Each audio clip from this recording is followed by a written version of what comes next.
Well, hello there. It's Paris Kokinos here, Managing Director of Sphere Drones. We're just going to wait another 1 or 2 minutes and wait for a couple more people to join us. But we really look forward to kicking off this webinar with you all this morning. Now, in light of the recent events and everything that everyone's going through, us as a business, we're still remaining business as usual. As you may have noticed that over the course of the next few weeks, you've really shifted the focus in our marketing efforts towards driving a lot more webinars, a lot more information. And to overview over the next few days what we've got going on, we've got a webinar tomorrow on autonomous drone solutions for security and safety and operations. Next Tuesday, we've got indoor drone inspections with an organisation called Q Survey. They actually do some really, really interesting inspections of ship ballast tanks using drones. And next Thursday, today, we've actually got a Australian drone registration and accreditation webinar.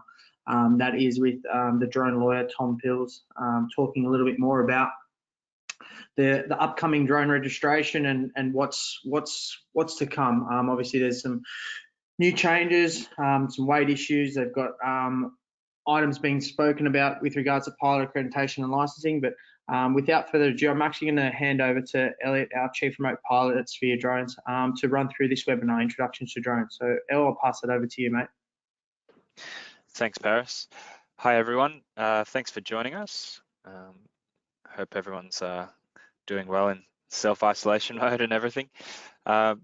So I guess the purpose of today's webinar is to give everyone a bit of an introduction to drones, whether you're a beginner or someone who's got a little bit more experience. The intention is just to, refresh a few things or bring a few things to light that you might want to be considering. We'll be running through, oh, sorry, don't mind me, just heading to the next slide. So these are some of the topics that we'll be covering today. So we'll touch briefly on, air law and the sub 2 kilo excluded category. Sorry, just give me 1 second. Just gotta minimize my screen a little bit so I can see my slides a little bit better. So we'll be touching on aerodynamics and flight performance, and so that'll be a little bit of a consideration between, fixed wing, multi-rotor, and vertical takeoff and landing aircraft. There's a few different drone configurations. We'll run through some popular drones. We'll have a look at the different components of drones, emergency and fail-safe procedures, some different use cases, deliverables, and the software that you use to capture data. And then there'll be a few little sample exercises that you guys can go and do on your own time if you happen to have a drone or are looking to get a drone. So we'll start off with a poll, just to help us gauge a little bit better how you guys have all kind of experienced the drone sphere. So I think Paris is going to pop that one up for me.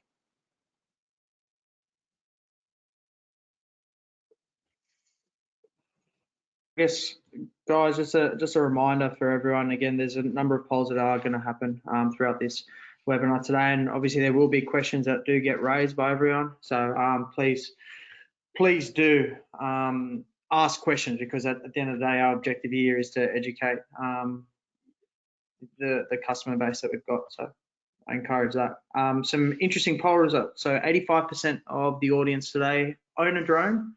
15% of the audience own a drone, have flown a drone but don't own one, and the remainder, we don't have anyone that hasn't flown a drone before, El. So you've got a pretty engaged audience. Excellent. Well, I guess it'd be interesting to chat with you guys down the line and see what kind of aircraft you were flying and in what capacity, etc. But question for another day, perhaps. So I've just got another poll here. So this is just a quick one to gauge where everyone's up to in terms of their understanding of, the legislation here in Australia and what you can legally do with your drones. So if Paris can open that poll up for us again, then we can have a quick squeeze at, where everyone's up to.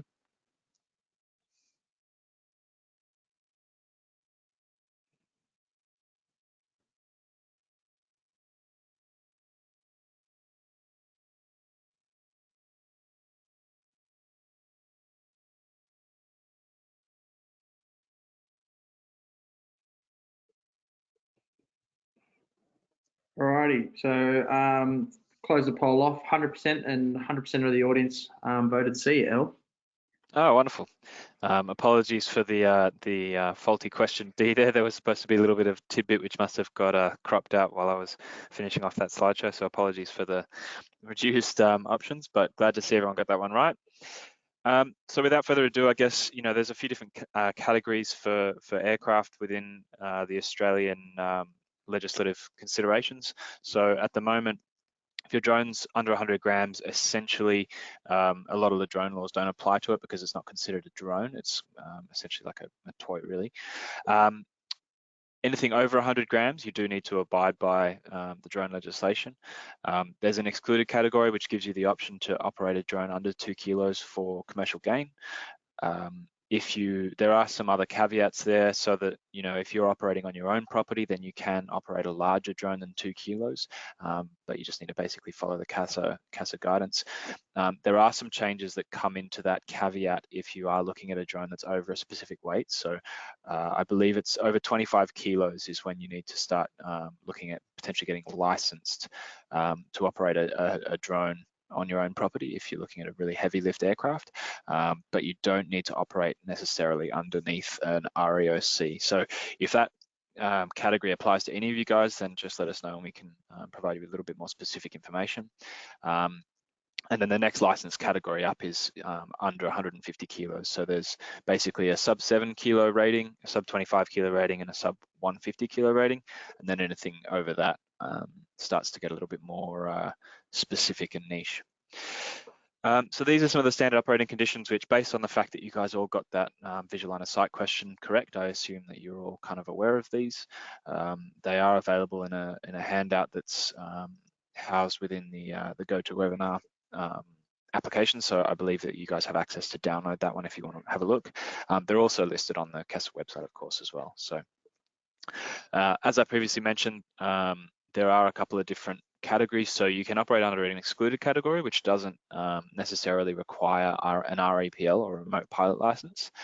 But if you want to operate outside the standard operating conditions, essentially you'll need to go and get a remote pilot license.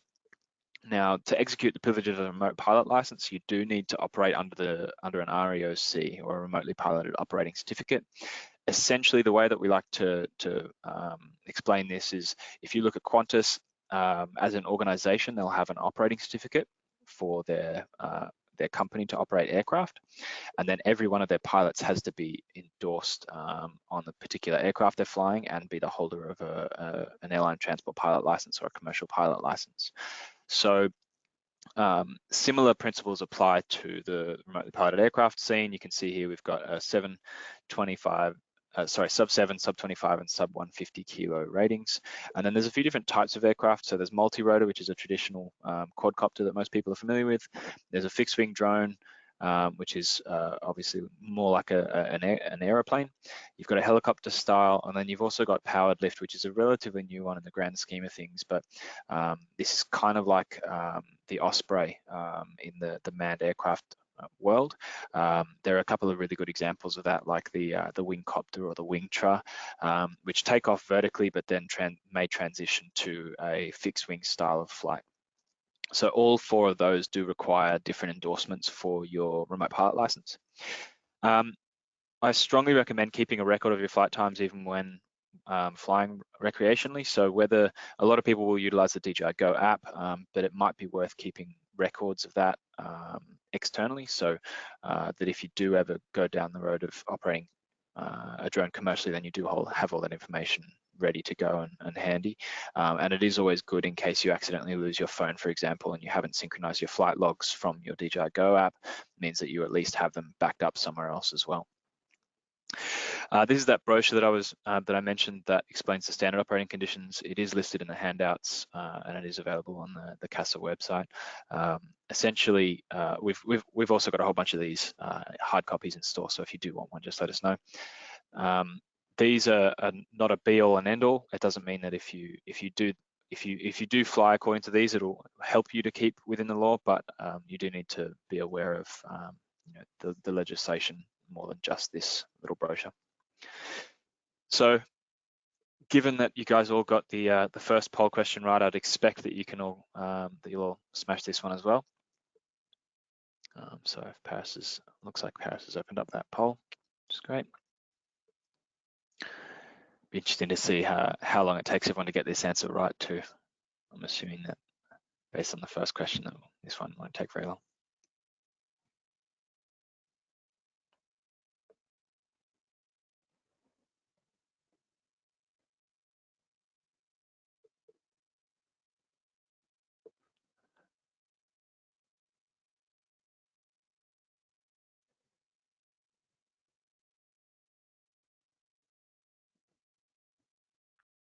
Rightio. So we had 75% of the audience vote C, and then the remainder of the audience vote A. So maybe you can explain a little bit more in the mine and the pit environment. Maybe that's a good example there. Yeah, so essentially, basically the rule as it applies in legislation is that if you were to, in theory, tie a piece of string to the base of the drone, and that piece of string was 120 meters long, that string has to touch the ground to basically meet that requirement of that 400 feet legislation. So essentially what the intention of that regulation is to stop you from taking off at the top of, Centre Point Tower, for example, flying 400 feet above that, and then, going out across the airspace immediately adjacent to Centre Point Tower, and then you're 800 feet above the ground, for example. It also means that, if you're on the edge of the cliffs in Sydney, for example, in the eastern suburbs here, we've got some cliffs that are quite high. If you were to take off at the cliffs at Vaucluse and then you go out and you're at 400 feet, and then you go, sorry, I'll say again, if you're at 400 feet above the height of the cliffs and then you go out over the water, you're then, potentially 800 feet above the water. That is a very busy flight route, which I'll touch on in a moment, but you could potentially be in the airspace that is utilized by aircraft that come down that flight route at about 500 feet. So that's the intention of the legislation there. So, yeah. So here's some links to the CASA website and some of the pieces of legislation that are applicable to drone use within Australia. So if you guys have any specific questions or you want those specific links, just let us know and we can send them through to you after the fact. The manual of standards is an interesting one that's coming through in the next couple of weeks, I believe. So keep an eye out for that one, but essentially these are all the legislation as it pertains to drone use in Australia. It is important to remember that drones are covered by aviation legislation because they are an aviation activity. So yeah, it's a pretty strict legislation, so just be mindful of that. So I don't know if this one's a little bit of a cheat question for you guys, but jump on and check out the poll.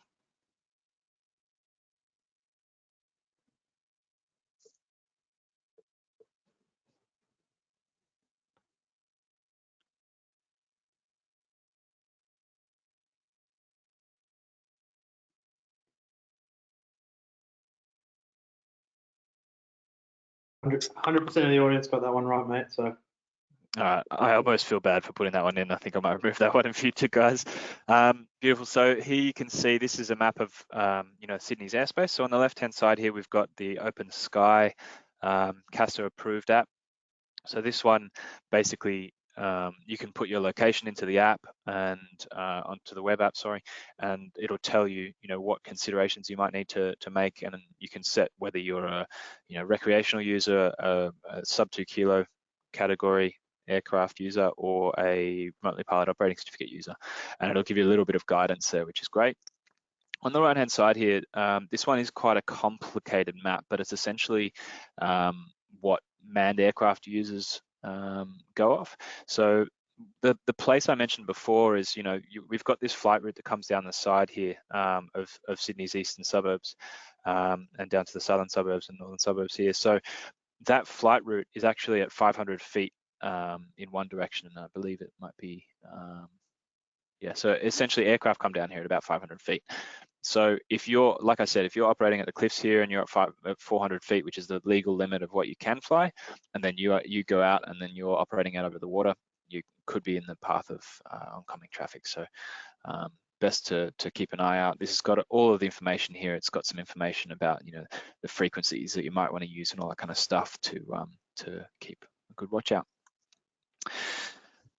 So what do you have to do to operate a drone commercially in Australia? So again, based on the last question, I feel like I've made these ones a little bit too easy for you guys. So Paris has opened that one up and I'll get some feedback from you guys.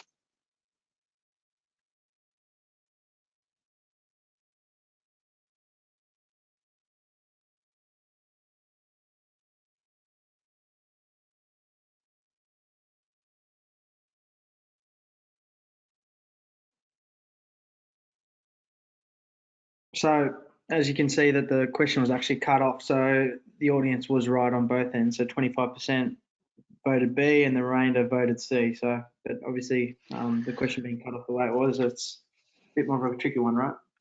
Yeah. So this is a bit of a common misconception that just doing an REPL course will allow you to operate your drone commercially and not need to do anything else. So it is important to remember that by getting an REPL, that allows you to, conduct operations that are outside the standard operating conditions, but to execute the privileges of your REPL and operate outside the standard operating conditions, you do need to be underneath the jurisdiction, I suppose, of an REOC. So you need to have operations manuals and library in place, and you need to have an operating certificate issued by CASA. So if you guys have any specific questions about that, just give us a shout. We're more than happy to help.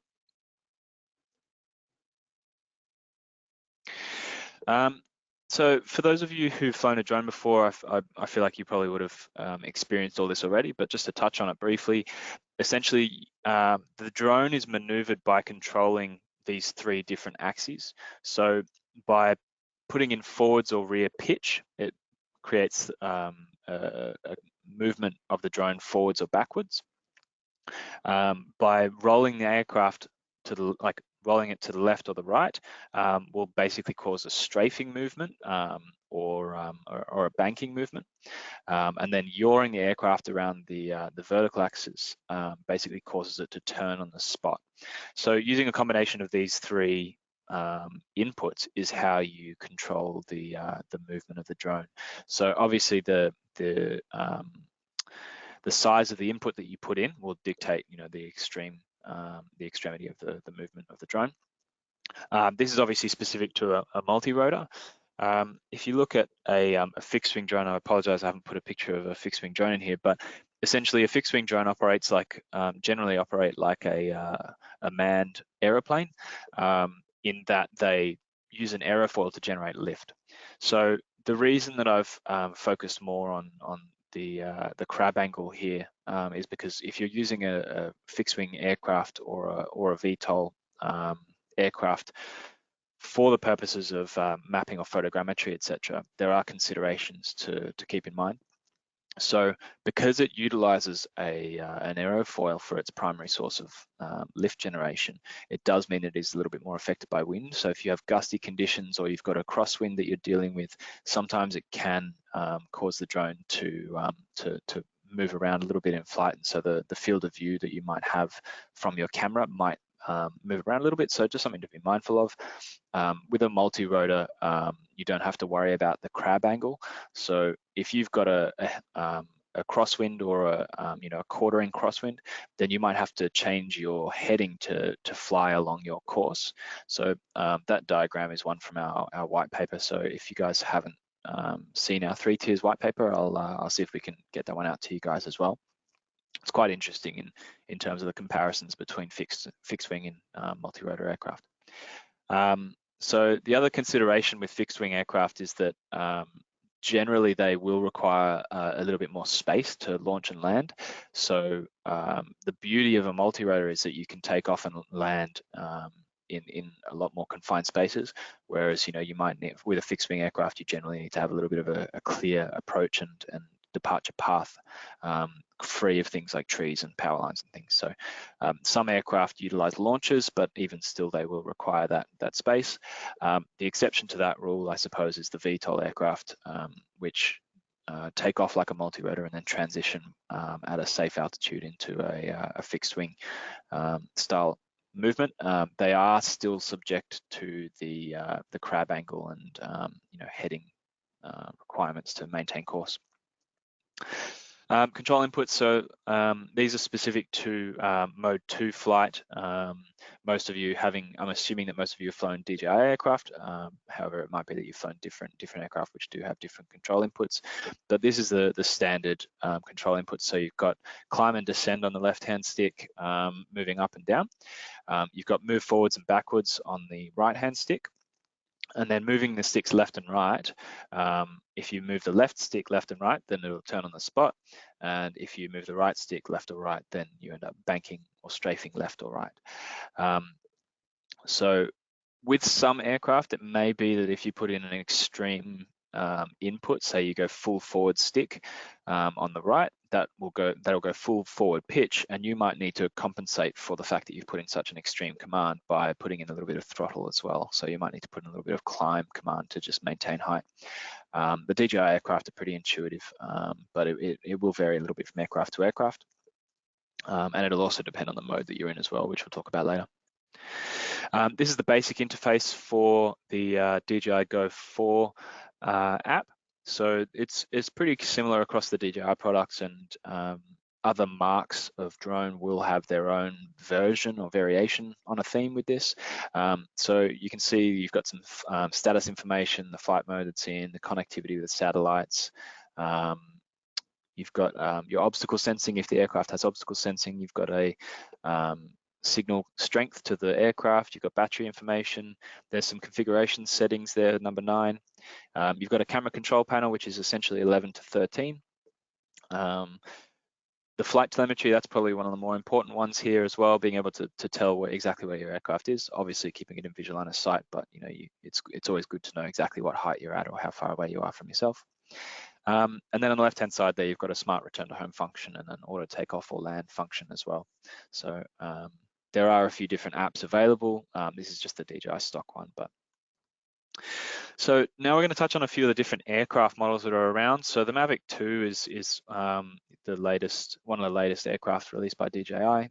The Mavic 2 Enterprise is one of the variations there. So I think there's 4 or 5 different 4 different combinations of the Mavic 2. So you've got the Mavic 2 Enterprise, Mavic 2 Enterprise Dual, and then you've also got the Mavic 2 Pro and the Mavic 2 Zoom. So they're under 1 kilo. You've got a fair bit of flight time with them now. 31 minutes is about industry standard for flight time these days for most aircraft. Sometimes it can be a little bit less if you're operating something with a little bit more payload capacity, or it might be a little bit more if you've got a fixed wing aircraft, for example. I expect to see a bit of an improvement to flight times as well in the next year or two. There's rumors of aircraft being released that might have a 40 to 50 minute flight time, which is quite a big improvement. Mavic 2 is a zippy little aircraft, 72 kilometers an hour. Max wind resistance is 29 to 38 k's an hour. So the thing I always remind people of with the with the wind resistance side of things is that that's what the manufacturer has stated that it's capable of handling in ideal conditions. But if you're an inexperienced user, or if it's really gusty conditions and maybe your takeoff or landing area is not quite perfect, you might find that you do come across issues if you take off in really gusty conditions, etc. So be conservative with your wind resistance, and remember that operating at altitude, it's likely that the wind will be stronger up at operating altitude. I've heard a few stories of people who've gone over to Greece, for example, taken their little DJI Spark with them, put it up, and then immediately it's just flown away because the wind's blowing 60 kilometers an hour. So don't be that guy. Most drones these days have a return to home function. The DJI systems do it really well. The Mavic lineup has omnidirectional obstacle sensing, so they've actually got forwards, rear, sides, and up and down sensing, which is great. In saying that, I always tell my clients, pretend it's not there, and if it helps you, great. If it doesn't help you, well then, maybe you should have assessed the situation that you were flying in a little bit better. I like to not rely on those kinds of things, even though they do a really good job. It's not foolproof, it's not bulletproof, it's not necessarily going to detect really fine obstacles. So if you're flying towards a piece of fishing line, it's not going to help you. As I mentioned, there's an enterprise version available, so that has a few little extra payloads, etc., which is nice. The Mavic 2 Enterprise has a speaker, strobe, and spotlight function built into it. And then you can see here that there's a few different variations. So there's the Mavic 2 Pro pictured on the bottom right here is a really nice high resolution camera on such a small drone. And then you've also got the Mavic Enterprise Dual, which has thermal and RGB, and then you've got a couple of zoom lens options as well. Phantom 4 series. So there's a few different products in the Phantom 4 lineup, and it was actually recently brought back by DJI because the Phantom 4 Pro and Advanced were discontinued, and the Phantom 4 Phantom 4 Pro V2 was discontinued, but because of a lot of pressure from industry and people really like the aircraft, it was actually brought back by DJI. So this is a very well-known face. It's a 1.4 kilo drone, decent flight time again. The big benefit to the Phantom 4 Pro and RTK series is that they've got that mechanical shutter, which is great for mapping. There's also an RTK version available for the Phantom 4, as well as a Phantom 4 multispectral. And the RTK just gives you that extra accuracy, both in flight, as well as accuracy of data after the fact as well. So I'm not going to spend too much longer on this one, but if you guys have any specific questions about that, just let us know. The Mitri 200 series, this is probably one of my favorite aircraft, just in terms of the flexibility and variation that you've got available to you. So it's a really dynamic platform. It's a little bit heavier, so it is over that 2 kilo mark, meaning you will likely need certification to operate this one. 24 minutes of flight time at max takeoff, so it's a little bit less than some of the smaller aircraft, but it is obviously carrying a lot more weight, and you've got a lot more capability in terms of options to utilize it for. There's a range of payloads available. There's thermal cameras. There's a thermal dual camera you can see pictured there. The camera on the left is a 180 times zoom camera. That's the Z30. But it also has it has small, medium, and large sensor cameras available for it. The X4S, X5S, and X7. There's also some third-party developed payloads available for it. The RTK variation on it gives it, better positioning accuracy, particularly if you're operating around areas of interference. That's what it's designed for. So instead of being, say 1.5 meter accuracy in a little 1.5 meter bubble, it's a lot smaller accuracy, which is great. It also has the option of utilizing a top-mounted gimbal. So if you are doing any inspections of assets where you might be underneath a bridge, for example, that's a useful thing to be able to look up.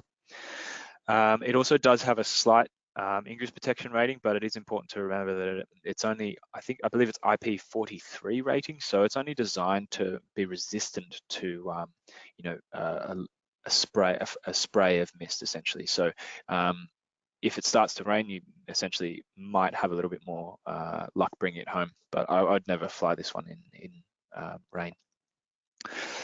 UX11. So this is one of our fixed wing solutions here at Sphere. So I had the luxury of learning on this one for my first fixed wing aircraft. A lot of people who've flown fixed wing aircraft before will tell you that it is a little bit more complicated, and the launch procedures and everything can be a little bit more funny. With the UX11, it's very, very streamlined. The workflow is fantastic, but essentially this one has a bird-like takeoff and landing. So it's got a very, very steep angle of climb and a very, very steep angle of descent when it comes into land. And in terms of the launch procedure, it's pretty nice. You don't need to worry about a launch or anything. It's just a hand launch. This one's great because it is also under the 2 kilo limit. So if you are wanting to operate under the excluded category, you could potentially consider this one. Utilizes PPK, so it's a little bit more accurate. You've got quite a long flight time, up to 59 minutes. Obviously, on paper, it's 59 minutes. In reality, you're probably looking at around the 45-minute mark, but you can cover a good amount of space with this at a decent resolution. So it's got that 21.4 megapixel camera. It captures a 1.7 centimeter GSD on the ground, so that's a very precise high resolution image that you're getting out of that, which is nice. Got a good range on it. Because it's a fixed wing, it can fly for a little bit longer than the traditional multi-rotor. And this one actually is capable of utilizing 3G or 4G. So if you're operating in an area where you've got that reception and you want to do some long distance stuff, then that's a possibility. It's also really nice. You can chuck this one in. The case that it comes in is a little backpack. So, or not a little backpack, but it's a backpack that is not very heavy, and you can pop it on your back and get into a potentially harder to access area. So, like I said, with fixed wing aircraft, this one does require a little bit more launching and landing area than your traditional multi-rotor. But in saying that, for a fixed wing aircraft, it does take off in a really short period of space, which is great. Wingcopter. So this is a really nice solution. This is one of the VTOL aircraft that I mentioned before.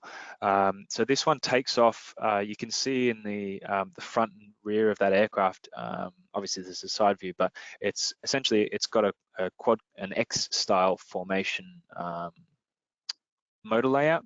So you can see one's a little bit lower, one's a little bit higher, but essentially it'll take off utilizing those propellers in a vertical fashion, and then as it reaches height, you can command it to switch over, transition over into that fixed wing mode, and it'll fly around. So this one's got a really high top speed of about 240 k's an hour. I think it might actually have an airspeed record for a fixed wing drone solution. I'll have to have a look at exactly what that record entails, but the nice thing about this one is it's got a decent payload capacity. So if you want to utilize something like LiDAR or photogrammetry or a custom payload, it can do that. It's been used quite successfully for payload deliveries, for remote deliveries to remote areas. You can see there it's got up to 100 kilometer range. It's rainproof. So if you've got any boutique or niche applications, this is a really good aircraft to consider. Mitri 600. So this one's a bit of an industry workhorse.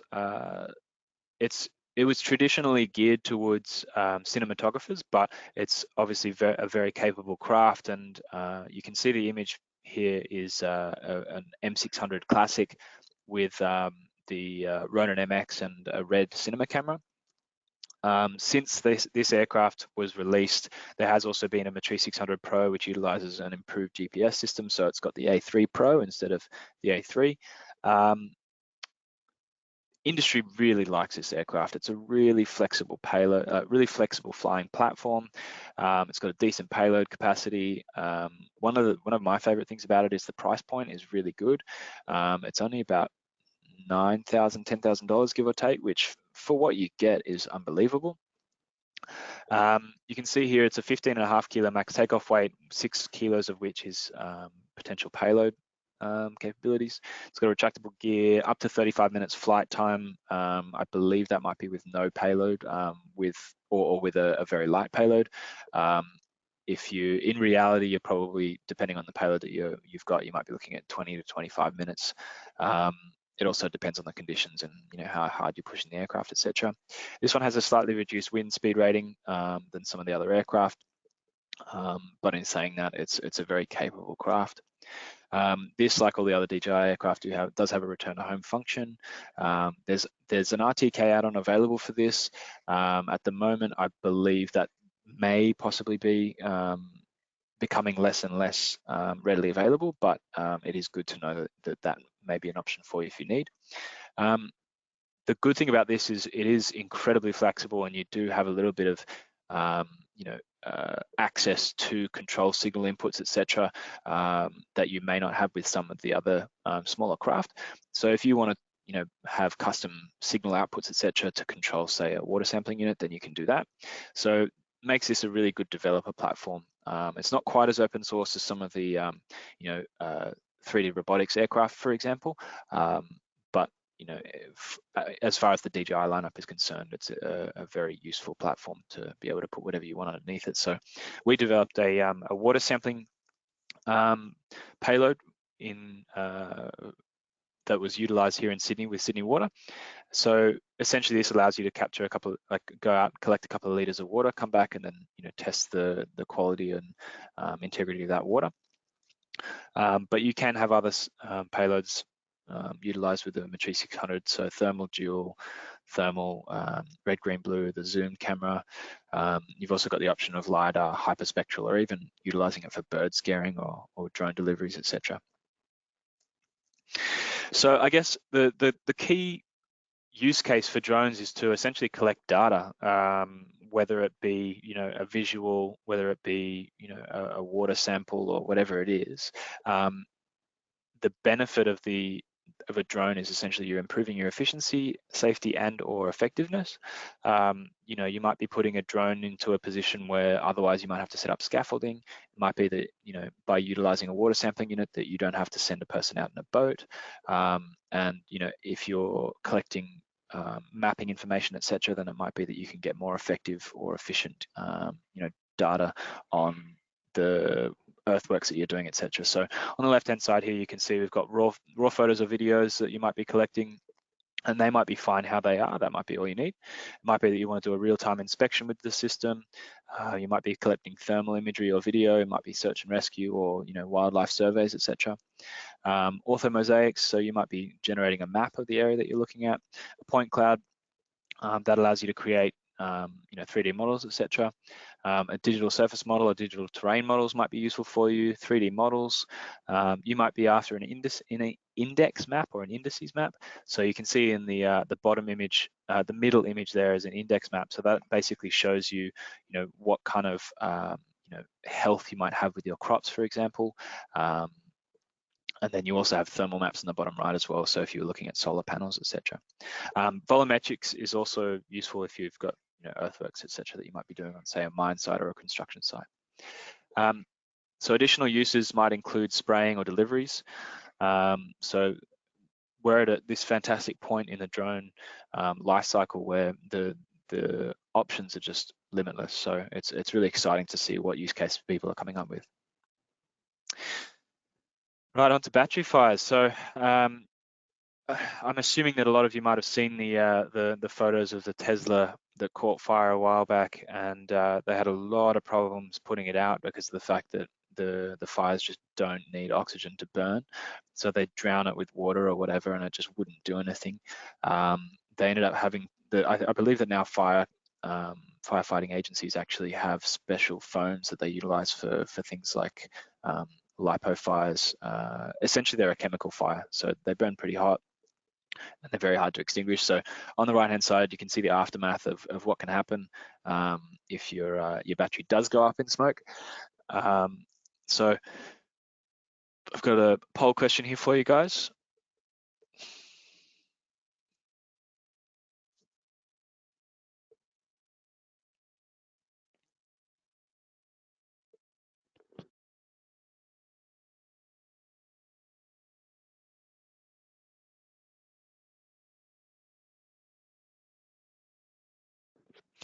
So if any of this prompts any ideas for questions from you guys as well, please feel free to pop them in. I think that you've got an interface there where you can pop your questions in. So Elle, we had good response there. 92% of the audience recognise that they do present a potential risk, especially if left next to flammable substances. So pretty good traction. Beautiful.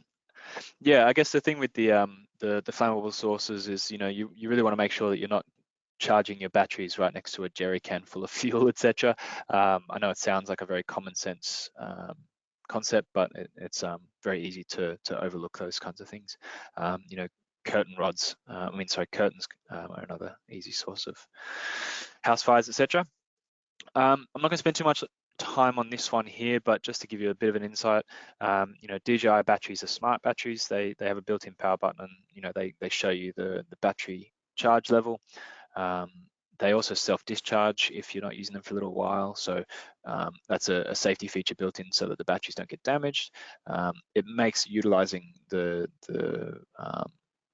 DJI batteries really user-friendly and easy, and you don't have to worry too much about them. In saying that, I would always still make sure that I'm keeping an eye on them, and I would never leave the building if my batteries are on charge, etc. We do also have charging cases available for LiPo batteries as well. So if you are, charging on site and you want to make sure that your batteries are extra safe, then just let us know. Got another poll question here for you guys. So some of you might be familiar with this this premise, given you've operated some drones before, but it might be that this is a new one for some of you.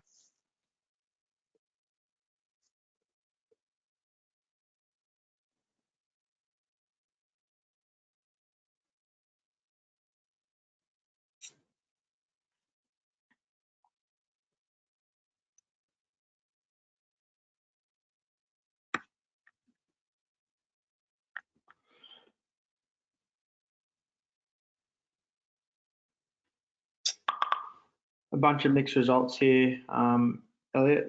So 21% of the audience mentioned that fully charged was okay, 13% mentioned B, and 67% mentioned C. So what's the correct answer, El? So fully charged is technically correct for some aircraft. So I will concede here that if you guys are utilizing DJI aircraft and that was your intention when you clicked select, answer A, then great. With question B, I think it's important to make sure that after you fly your drone, if you've got a battery that's been discharged down to, you know, potentially 5%, for example, if you leave that battery flat, then you can end up damaging that battery, and you really reduce the lifespan of that battery, and it could potentially, in worst case, result in a failure during flight, which could, you know, cause a loss of the drone and or damage to, you know, third-party property, etc. Technically, the correct answer is C, but I will definitely accept A as well. It does vary from brand to brand, but storage mode is usually around the 50% mark. Some smart batteries will self-discharge to storage mode, so that covers you know, the DJI batteries that you would leave at 100%. So for that one, I will accept A and C. Thanks for that one, Paris. So this is a table which provides a little bit of insight to whether you can or should bring a battery with you on a commercial aircraft.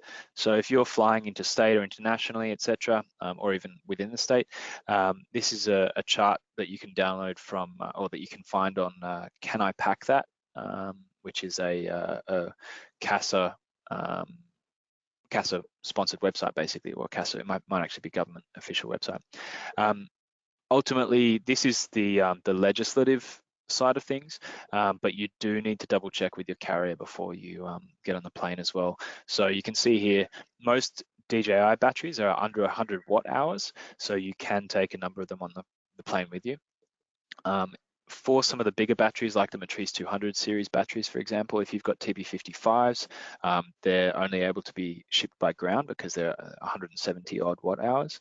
But if you've got TB55s, they're 99 watt hours. Some batteries will fall between that 101 to 160 watt hours, so you can only bring a couple of them. But yeah, always check with your airline. So here's a poll question for you guys as well. So I'm expecting full marks here, guys.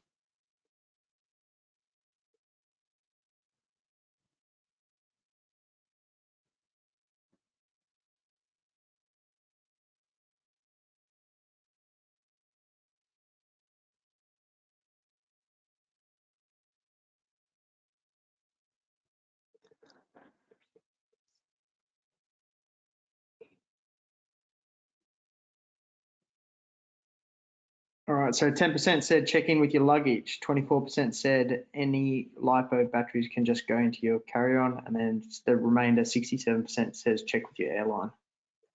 Cool. So the correct answer here, guys, is option C. So LiPo batteries can't necessarily go in your carry-on baggage unless you have checked with your airline. Good practice is also to consider putting tape over the terminals, putting them inside a Ziploc bag or a fireproof bag if you've got one. It will depend on the battery, and you know, if it's installed in a piece of equipment, for example, then that might be a slightly different scenario. But just double check with your airline, and that's why they always say when you're checking in your bags, have you got any batteries or aerosols, etc. So these are our DJI failsafe features. So this one's from the Mavic 2 manual. So it talks a little bit about the obstacle avoidance feature during the return to home function. Failsafes are built into the apps and the aircraft itself, but just make sure that you have a really good understanding of these, because it does vary from aircraft to aircraft. I think the default from memory is about 30 meters as your default return to home height, but you know, if you don't have your obstacle avoidance function activated, or you know, the aircraft's flying really quickly, you know, it could be possible that you end up having that return to home function, and it basically is only as good as the programming that it's got. So I always try and be a little bit more conservative with my my return to home functions where I can. So what do the obstacle sensors do on the DJI aircraft? So this one's only a 50-50, guys, so I have faith in you.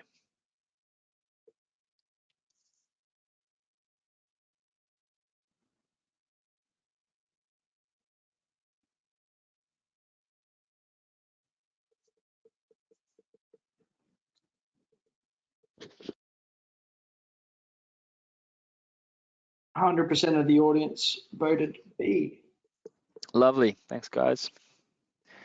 Yeah, like I said, I always tell my clients to pretend that you don't have the obstacle avoidance, and then if it helps you, then you're in luck. So pre and post flight checks. So this is particularly important if you guys are operating the drone commercially, but it does still apply to you if you are operating a drone for recreation as well. Most of these things are pretty straightforward, but yeah, if you can be bothered to print out, a paper checklist, or you want to have a little checklist on your phone or something, then by all means do. But these are some things that you should consider before you launch the drone. I guess it just having a physical checklist is a really useful thing, and helps you potentially consider things that you might overlook in the heat of the moment. So emergencies. So one of the big things that I guess comes into operating a drone is anyone can operate a drone, but operating a drone safely and effectively in the event of an incident, that's basically where you really need to know your stuff. I've got a bit of a background in manned aviation, and one of the things that we learned was ANC. So in the event that something's going wrong, the first thing that you want to do is aviate, so fly the aircraft first. Navigation was secondary, so you'd be, obviously in a manned aircraft, you're traveling from A to B. As a drone user, you should know where your aircraft is anyway, but if you do lose situational awareness for a moment because you're worrying about flying the drone, that's okay. You just need to try and recover that as quickly as possible. And then communication is the least important one on that chain. So you'd basically make sure you take care of 1 and 2, and then you can communicate with anyone if you need to. So in terms of a manned aviation sphere, that was basically, letting air traffic control know, hey, I've got a little bit off track here, and I'm actually here, or whatever that is. In terms of a drone situation, if you did have a flyaway or something like that, then once you've done your best to try and mitigate the aircraft stability or location, etc., then you can notify people, or warn people, or whatever you need to do. The key thing is to not panic. It's easier said than done. Basically, you just need to try and not necessarily have that knee-jerk reaction that can be quite easy to input, but make sure that you're at a safe height. With the DJI aircraft specifically, you can release the sticks, and the aircraft should maintain a level flight, and the aircraft can, you can try and regain control of the aircraft, etc. Essentially, a drone pilot is a professional troubleshooter. With some aircraft, they make it really easy. DJI aircraft are one of those. But if you do have a bit of a flyaway, essentially you just want to try and maintain a level flight as best you can, and it may be that you have to do a bit of a forced landing, or a controlled or a slightly uncontrolled descent into a less than ideal location. But the priority is to just keep it away from people or busy areas, or property, or places where it might potentially cause more of a headache. Like if some people have had instances where they've crashed a drone into a dry field, and the LiPo battery has caught fire and caused a bit of a burn to take place in that field. So I guess one of the most common causes of loss of aircraft is eagles and interaction with bird life. So we're lucky enough, touch wood, to have not had too many close calls with birds, but it is a very real possibility that if you guys are operating around the coast, or in a rural area, that there might be birds of prey around, and sometimes they don't take a liking to aircraft being in their space. So in the event that a bird does come for you, one of the commonly accepted practices is to climb quickly. So predatory birds often do come from above. So if they're doing a bit of a dive bomb towards you, then it's a matter of waiting as late as you're game to, and then applying full throttle when you're to try and get out of the way of the bird, and then you can either return to home, or if the bird goes away, then you might be able to resume your mission. Yeah.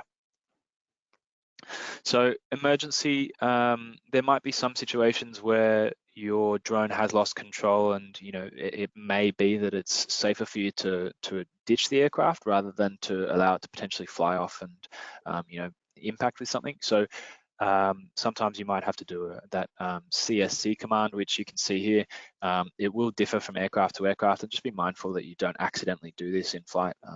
It would be unfortunate if you accidentally stop the motors in flight if you didn't mean to. But for example, if your drone was flying towards a children's playground, then it might be that you make that decision that my drone is not worth injuring a child over. So what is a good way to deal with eagles in the vicinity of your drone? So there's a few options here. Paris is going to open up the poll for us in a second, but this one's not a trick question.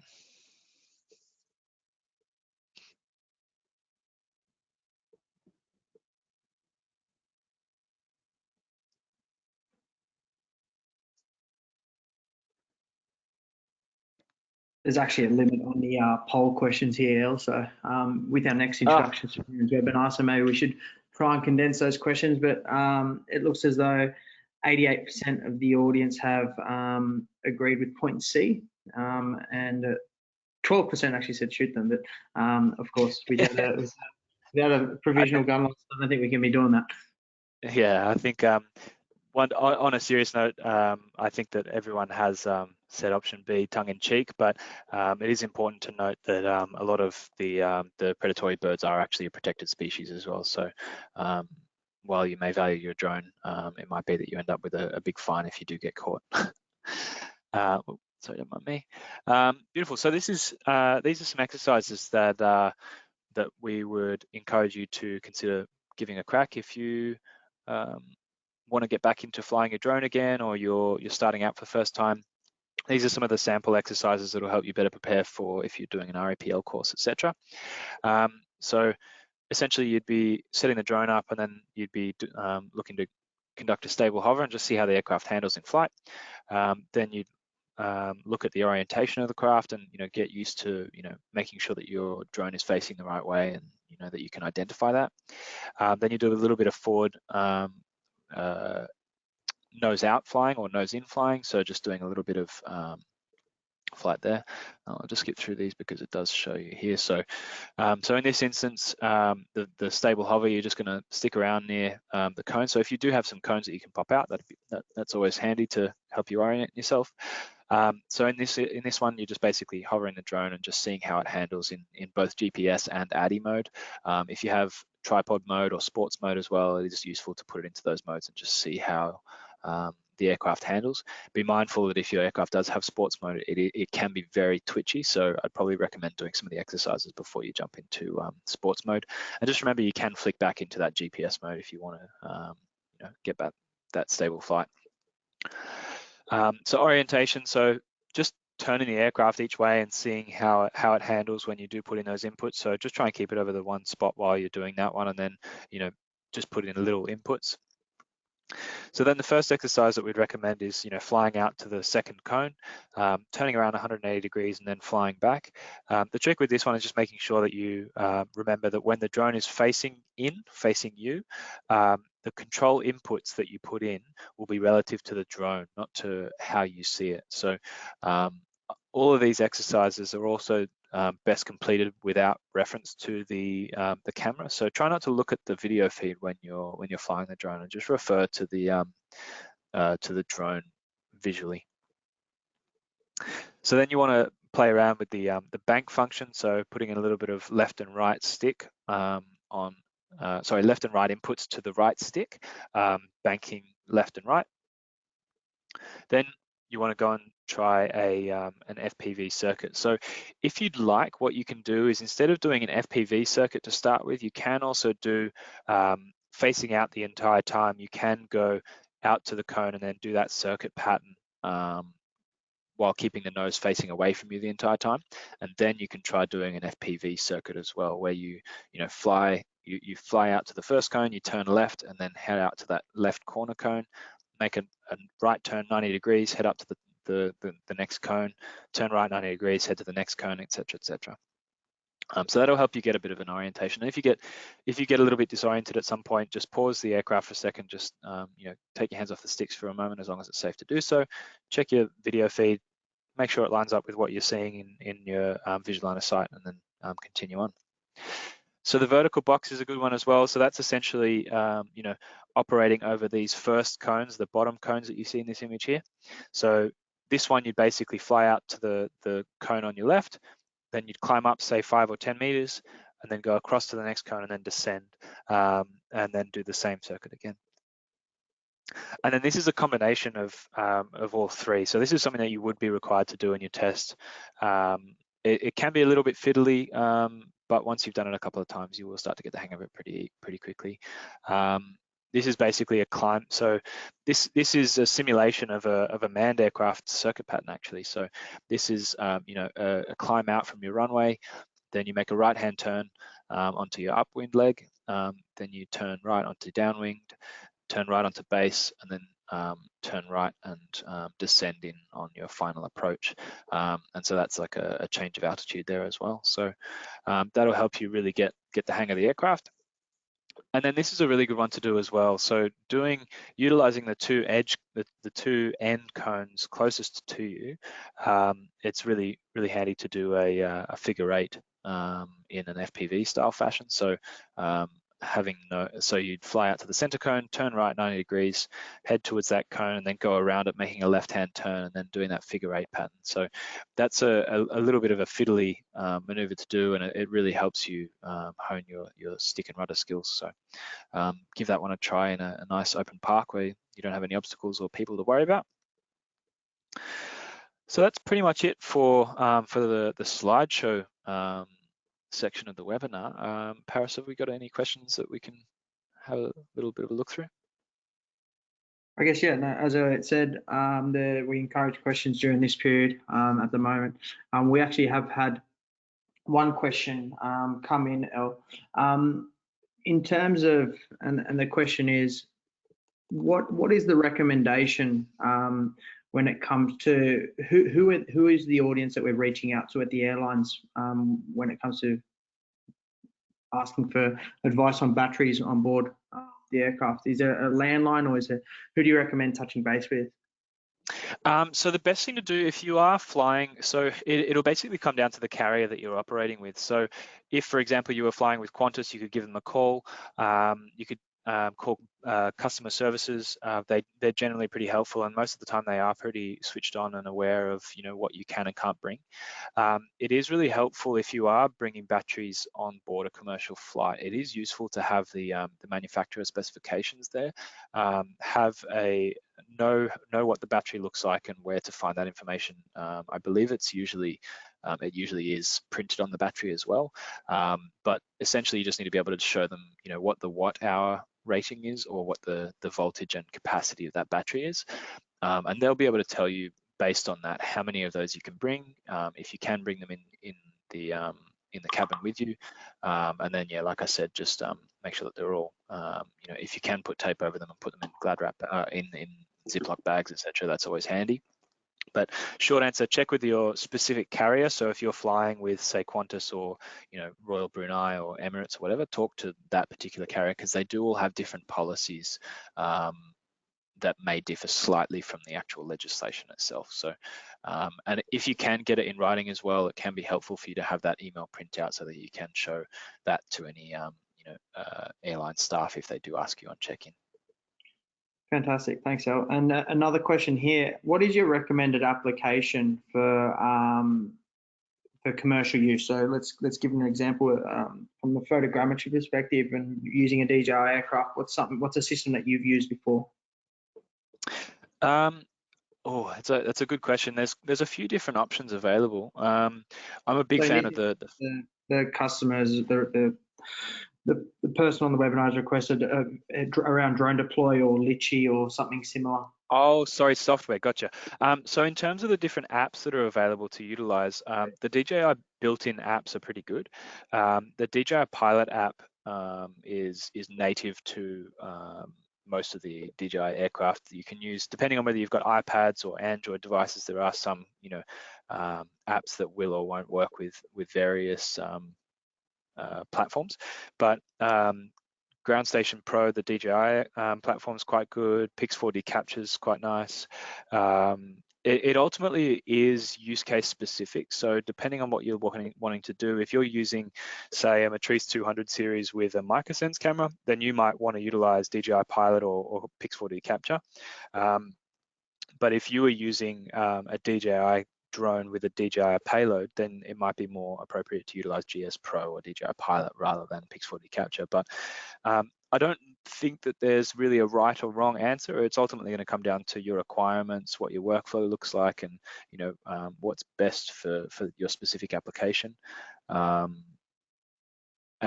things like having terrain following and being able to resume your missions more effectively will vary from software to software. The DJI Phantom 4 RTK, for example, is basically it has the standard remote does have a built-in screen, and you can only use it with the GS RTK app. So, but most of these apps these days are pretty user-friendly and intuitive. And if you really do need to get under the hood, then there are some more open source systems like UGCS or yeah. Fantastic, thanks, El. And if we were to just to give the audience a bit more of an overview, there's a question that's come in around the responsibilities and requirements around the sub 2 kilo. If you were to give a 5-second, 10-second synopsis on what the requirements are from a sub 2 kilo operator, what are those requirements, and being a non-REPL user? Yeah, sure. So essentially, if you're operating a drone and you want to operate under the excluded category, it's best to head to the CASA website, www.casa.gov.au/drones. Essentially, what you need to do is submit a notification of intention to operate commercially. To do that, you will also need an aviation reference number. So that's just like an ID number that I think it doesn't cost anything to apply for. You just need to give them 100 points of ID or something like that, and then they give you that ARN. You pop that ARN into the online form that you fill out. I think there's a quiz that you have to do to when you notify CASA of your intention to operate. They ask you where you're going to operate and a little bit of information about your drone. I believe they might ask for a serial number these days. But you give that notice of intention to operate, and I believe that's valid for a couple of years or a few years or something like that. And then if anything changes, say you tell them that you want to operate in New South Wales, but then you move to Queensland, or you have a job that comes up in Queensland, you just need to give them 5 days notice and submit that change on their website, and then off you go. Another thing that we didn't really cover during the slideshow so far was the insurance considerations with all of this as well. So just be mindful that if you do have an REPL and REOC, it may make it easier for you to get like public liability and hull coverage on your operations.